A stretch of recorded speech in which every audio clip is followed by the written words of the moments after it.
BSc part second में हम बात कर रहे थे फिनॉल्स की। फिनॉल्स में हमने बनाने की विधियां पढ़ रहे थे, उसमें डाउ प्रक्रम, रास्टिंग प्रक्रम, सल्फोनेट से, बेंजीन डाइअजोनियम क्लोराइड से वो पढ़ चुके हैं। अब हम पढ़ेंगे from ग्रिग्नार reagent.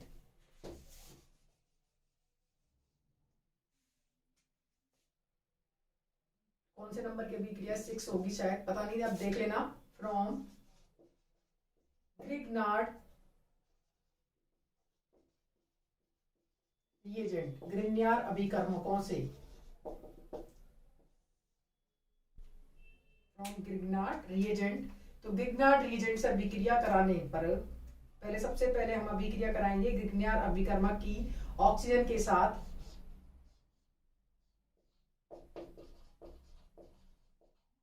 Plus O2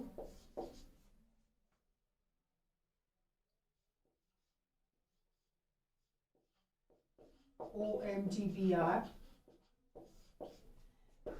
next इसका कराएंगे जल अपघटन।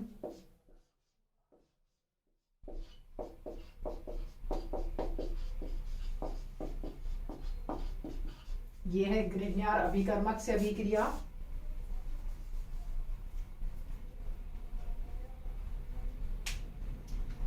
नेक्स्ट है D carboxylation. D carboxylation, D carboxylation मतलब सैलिसिलिक अम्ल। जैसे हमने क्या लिया है, सैलिसिलिक अम्ल।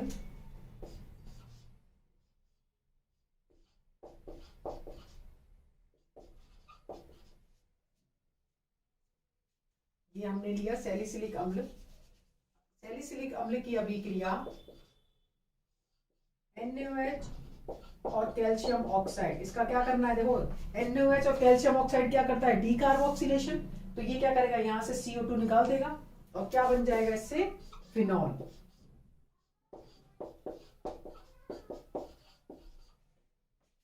ये है सैलिसिलिक अम्ल,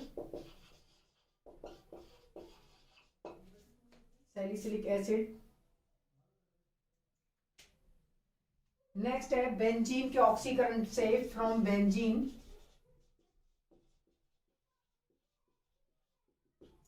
नेक्स्ट अभिक्रिया है फ्रॉम बेंजीन। बेंजीन का ऑक्सीकरण अगर वेनेडियम पेंटाऑक्साइड की उपस्थिति में कराया जाता है तो हमें फिनॉल प्राप्त होता है। वेनेडियम पेंटाऑक्साइड के साथ उच्च ताप पर कराने पर हमें फिनॉल प्राप्त होता है।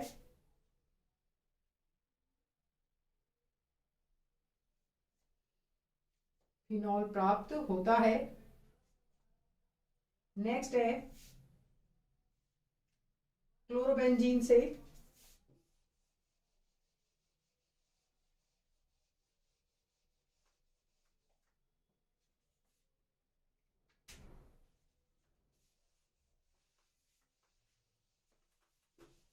पहली हमने पढ़ी ग्रिग्नार अभिकर्मक से, दूसरी है डी कार्बोक्सिलेशन।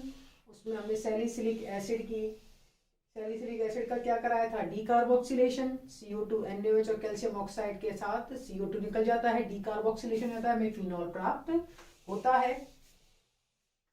डायरेक्ट अभिक्रियाएं एग्जाम में आती हैं। नेक्स्ट अभिक्रिया थी फ्रॉम बेंजीन से।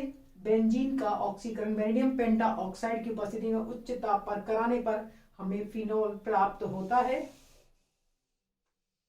अब अभिक्रिया है फ्रॉम क्लोरोबेंजीन।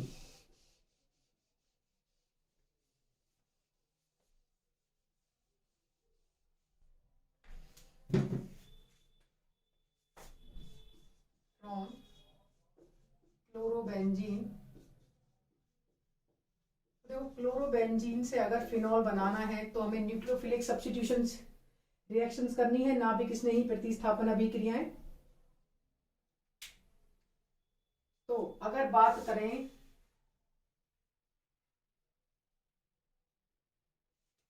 क्लोरोबेंजीन, तो क्लोरोबेंजीन NaOH के साथ, जलीय NaOH के साथ रूम टेम्परेचर पर नाभिक स्नेही प्रतिस्थापन अभिक्रियाएं नहीं देता है। NSR का मतलब है न्यूक्लियोफिलिक सब्स्टिट्यूशंस रिएक्शंस।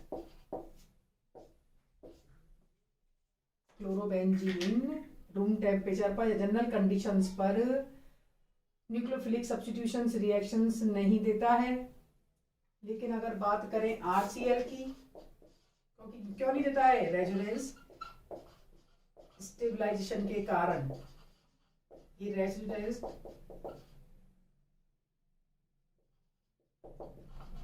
क्या हो जाता है इसमें? अनुनाद के कारण ये स्थायी होता है, इसीलिए ये नॉर्मल कंडीशंस पर या जनरल कंडीशंस पर नाभिक स्नेही प्रतिस्थापन अभिक्रिया नहीं देता है। लेकिन अगर बात करें RCl की, तो RCl नॉर्मल रूम टेम्परेचर पर ROH बना देता है, क्लोरोएल्केन है ये। और अगर बात करें PHCl से हमें बनाना है PHOH, तो कंडीशंस तो हमें लगानी पड़ेंगी। तो इसमें कंडीशंस होती हैं उच्च ताप एक्वस NaOH उच्च ताप 300 डिग्री तापमान पर अभिक्रिया करके फिनॉल बनाता है।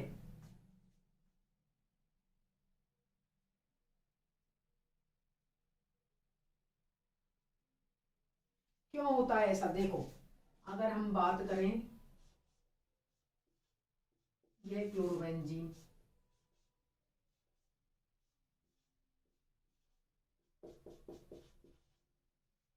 इसमें ऊपर लिख लेते हैं न्यूक्लियोफिलिक सब्स्टिट्यूशंस रिएक्शंस का क्रम। इन अभिकर्मकों में नाभिक स्नेही प्रतिस्थापन अभिक्रियाओं का क्रम। ठीक है, अगर ये है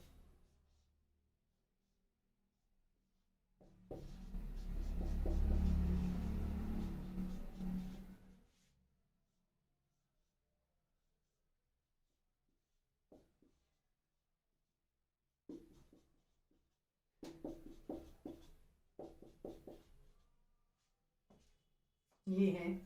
अगर बात करें नाभिक स्नेही प्रतिस्थापन अभिक्रियाओं की, तो सबसे ज्यादा नाभिक स्नेही प्रतिस्थापन अभिक्रियाओं के प्रतिक्रियाशील कौन सा क्लोरोबेंजीन होगा? बात करें, देखो ये होता है सबसे अधिक 2,4,6 टाई नाइट्रो हेलोबेंजीन। ठीक है, क्लोरोबेंजीन क्यों होता है? देखो, NO2 का कौन सा इफेक्ट होता है? -I और -M। NO2 का कौन सा इफेक्ट होता है?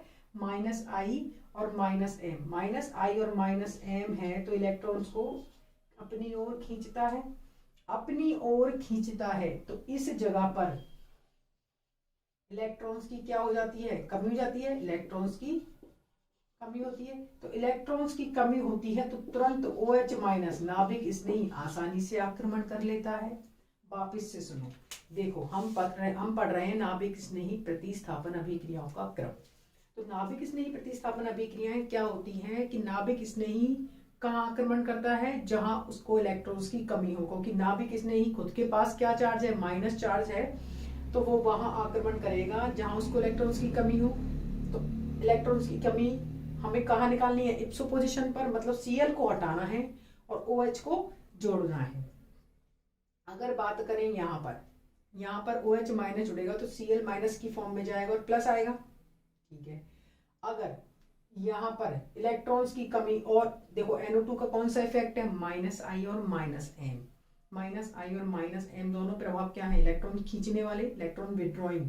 तो इलेक्ट्रॉन विड्रॉइंग है तो यहाँ एक ही खींचने वाला समूह है, यहाँ 2 खींचने वाले समूह है, और यहाँ पर 1 2 3 खींचने वाले समूह है। तो इलेक्ट्रॉन्स की कमी यहाँ ज्यादा होगी।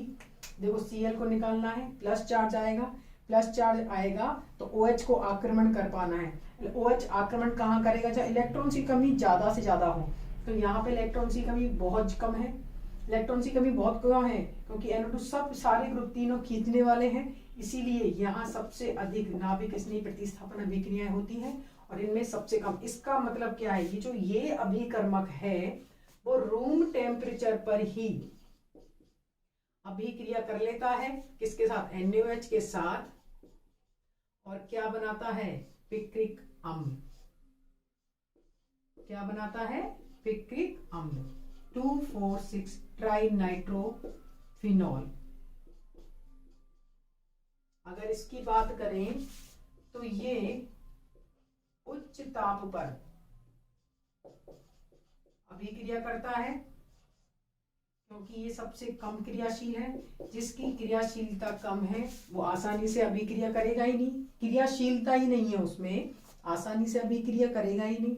आसानी से अभिक्रिया नहीं करेगा तो हमें उस पर बाहर से फोर्सेस लगाने पड़ेंगे, उसको कंडीशंस अप्लाई करनी पड़ेंगी। तो इसके लिए हमने क्या किया? उच्च ताप दिया। ये उच्च ताप पर अभिक्रिया करके क्लोरोबेंजीन क्या बना रहा है? फिनॉल।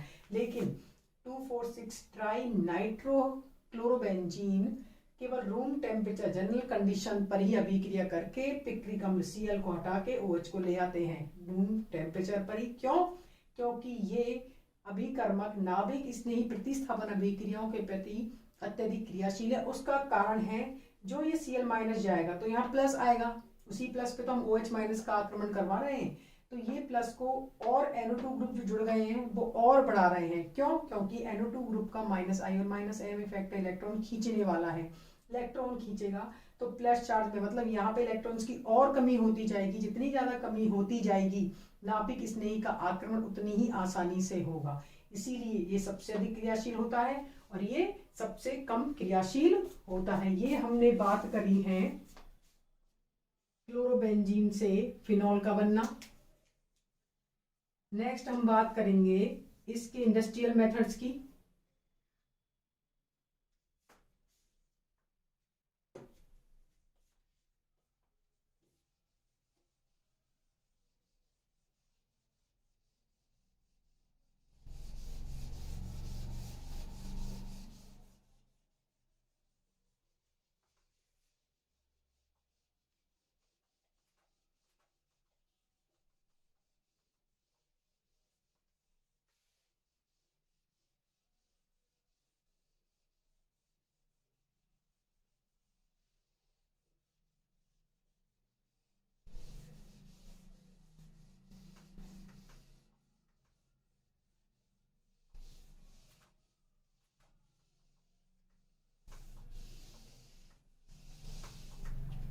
नेक्स्ट बात कर रहे हैं industrial preparation of phenol. Phenol के इंडस्ट्रियल प्रिपरेशन ऑफ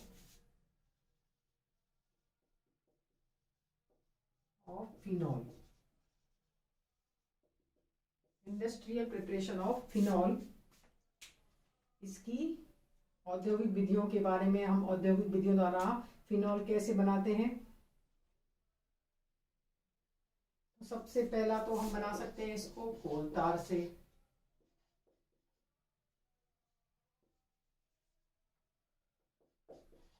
कोल तार से, ठीक है। दूसरा बना सकते हैं क्यूमीन से। कोल तार से, क्यूमीन से, रासिंग प्रक्रम और डाउ प्रक्रम, ये हम पढ़ चुके हैं। रासिंग प्रोसेस ये पढ़ चुके हैं। और चौथा है डाउ प्रोसेस।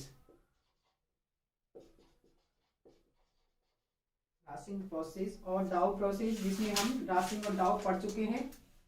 कोल तार से सबसे पहले है कोल तार से।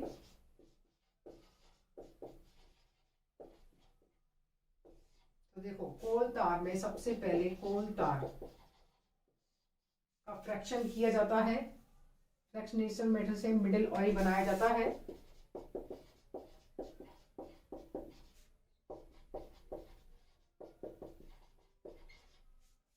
फ्रैक्शनेशन मेथड से मिडिल ऑयल बनाया जाता है। फिनॉल, क्रिसॉल या नेफ्थलीन का मिश्रण प्राप्त होता है। फिनॉल, क्रिसॉल तथा नेफ्थलीन का मिश्रण प्राप्त होता है 170 से 300 डिग्री तापमान के बीच। फिनॉल, क्रिसॉल तथा नेफ्थलीन का मिश्रण प्राप्त होता है, जिसको हम अब अलग अलग करना है हमें, नेफ्थलीन, क्रिसॉल और फिनॉल। तो नेफ्थलीन को हम कोल तार से सॉलिड क्रिस्टल सेपरेट आउट कर लेते हैं इसके नेफ्थलीन के, और फिर जो लिक्विड बचता है, क्या कह रहे हैं हम, इसकी अभिक्रिया फिर कोल से कराई जाती है। ठीक है, तो कोल से कराने पर जो सॉलिड प्राप्त होता है वो तो हो गया नेफ्थलीन। हम जानते हैं नेफ्थलीन की गोलियां घर में यूज करते हैं ना, सॉलिड होती है व्हाइट कलर की। और जो लिक्विड होता है उसकी वापस से NaOH से अभिक्रिया कराई जाती है। जो लिक्विड होता है, सॉलिड और लिक्विड दो बचते हैं, लिक्विड की NaOH से अभिक्रिया कराने पर C2H5ONA C6H5ONA बनता है।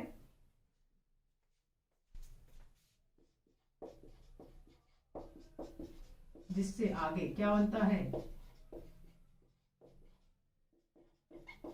फिनॉल बनता है।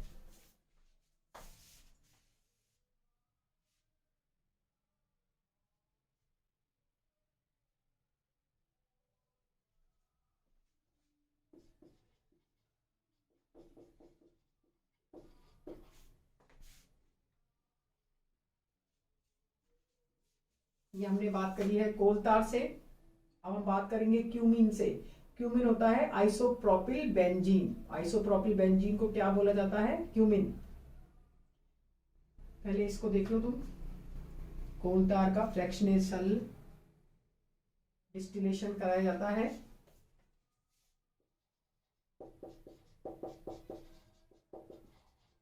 डिस्टिलेशन कराने पर हमें फिनॉल, क्रीसॉल तथा नेफ्थलीन का मिश्रण प्राप्त होता है।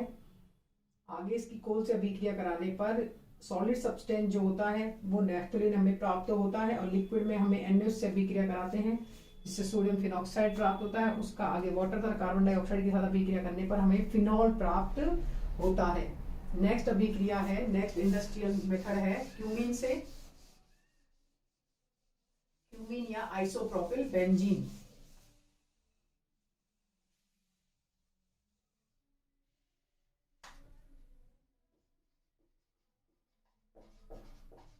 क्यूमीन से, क्यूमीन को हम क्या बोल रहे हैं, आइसोप्रोपिल बेंजीन।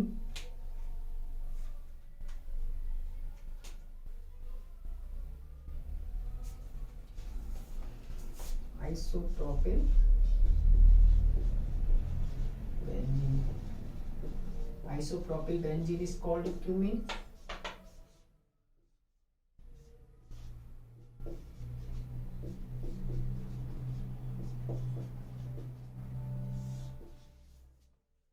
आइसोप्रोपिल बेंजीन या क्यूमीन की अभिक्रिया ऑक्सीजन के साथ कराने पर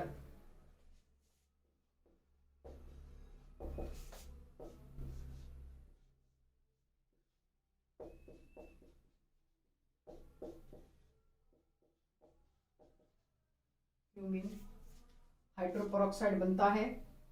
क्यूमीन हाइड्रोपरऑक्साइड का H2SO4 के साथ जल अपघटन कराने पर फिनॉल प्राप्त होता है। क्यूमीन हाइड्रोपरऑक्साइड का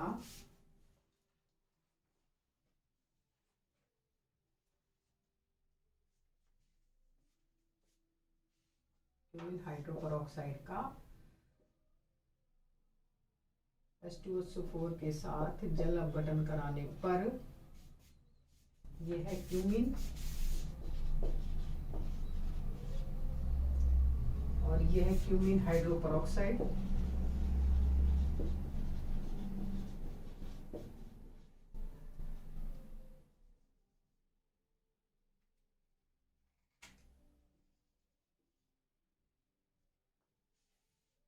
क्यूमीन हाइड्रोपरऑक्साइड का जल अपघटन कराने पर फिनॉल प्राप्त होता है।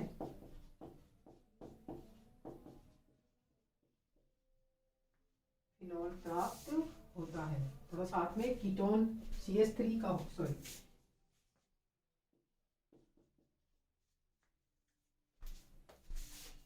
कीटोन एसीटोन प्राप्त होता है। ये हो गया फिनॉल और ये एसीटोन।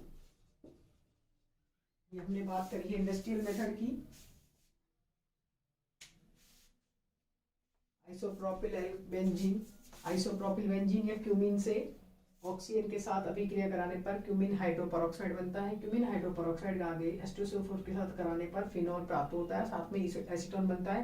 ये सब हमने पढ़ी थी फिनॉल्स बनाने की अभिक्रियाएं। नेक्स्ट लेक्चर में हम पढ़ेंगे इसकी फिजिकल प्रॉपर्टीज के बारे में और उसके बाद पढ़ेंगे केमिकल प्रॉपर्टीज के बारे में।